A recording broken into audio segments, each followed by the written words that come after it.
How do I take an assessment? Tests, quizzes, and exams are types of assessments that instructors may create in Blackboard to test the knowledge, skill level, and understanding of course material. For tests and quizzes, the instructor usually assigns point values to questions, and when students' answers are submitted for grading, the results are automatically recorded in My Grades. Results might be released immediately or after all students have completed the exam. There are many types of questions that can be included in a test or a quiz.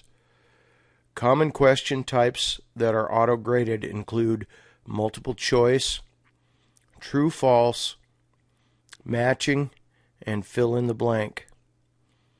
Essay and short answer questions may also be assigned and are answered in the provided text.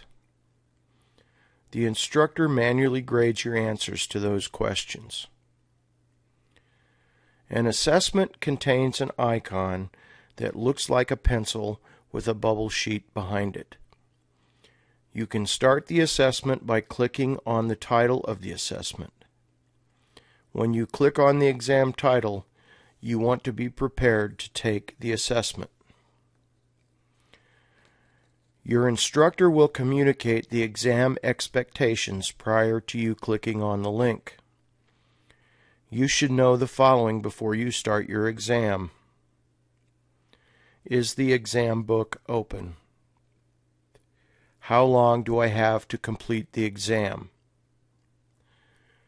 Can I submit multiple times?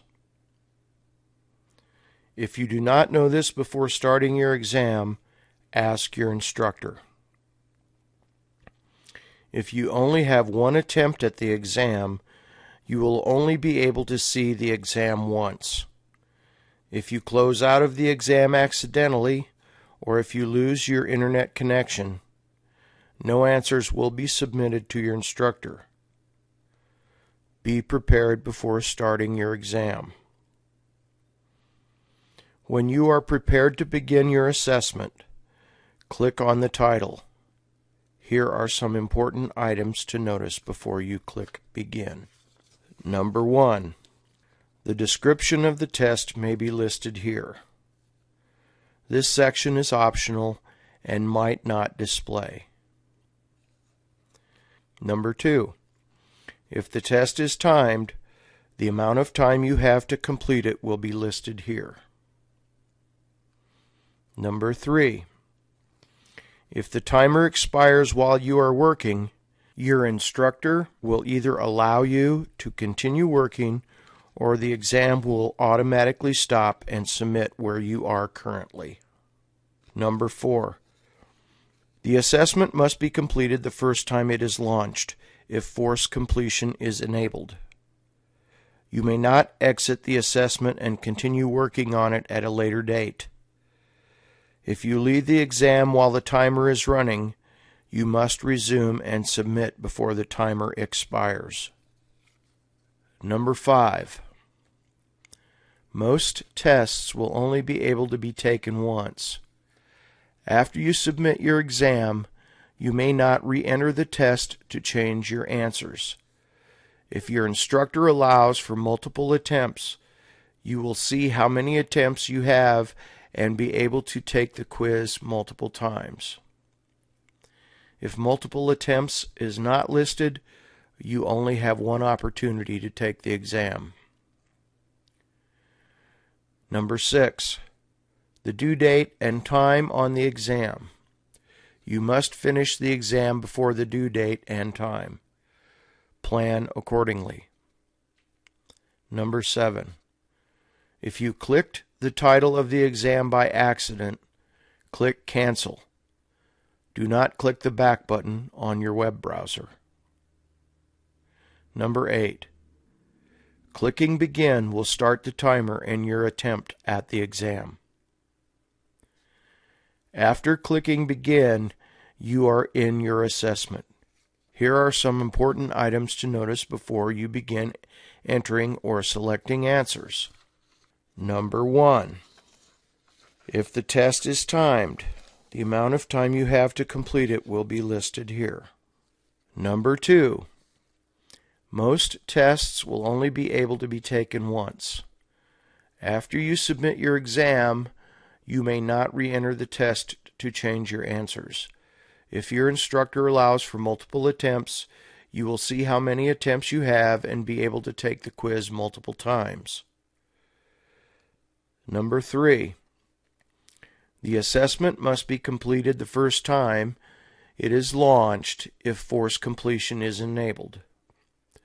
You may not exit the assessment and continue working on it at a later date. If you leave the exam while the timer is running, you must resume and submit before the timer expires. Number 4. You may not return to questions that have already been answered if backtracking is prohibited. When taking an assessment that does not allow backtracking, an error appears if attempting to use the back button within the assessment. Number 5. The time displays here so you know how much time is left for completing the assessment. Number 6. By clicking the double down arrow, you can view your progress through all of the questions. Number 7.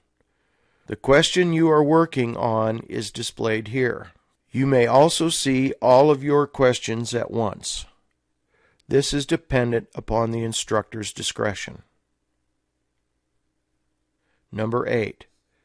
This is the actual question. Place your answer here. If it is an essay question, type your response in the text box provided. Number 9. The number of points the question is worth is provided on the same line as the question number. Number 10. Before continuing to the next question, save your answer. If you are allowed multiple attempts, be sure to save your answer so it will be there when you come back. Number 11. Click the arrow button to proceed to the next question. You will receive a drop-down warning box notifying you of the remaining time throughout your exam. Notifications will appear in the time remaining area at half the time and 5 minutes. When 1 minute remains on the timer, the timeline changes to yellow. When 30 seconds remain on the timer, the timeline changes to red. Plan to finish immediately and submit your exam. When you are finished taking your exam and answered the last question, click the Save and Submit button to submit the exam. You will receive a pop-up confirmation. Press OK. You will receive a submission receipt. If your instructor has released feedback, you will be able to see it by clicking OK on the bottom of this page. When your assessment is graded, your score and any feedback from your instructor will be in My Grades. Click on the name of the assessment from My Grades.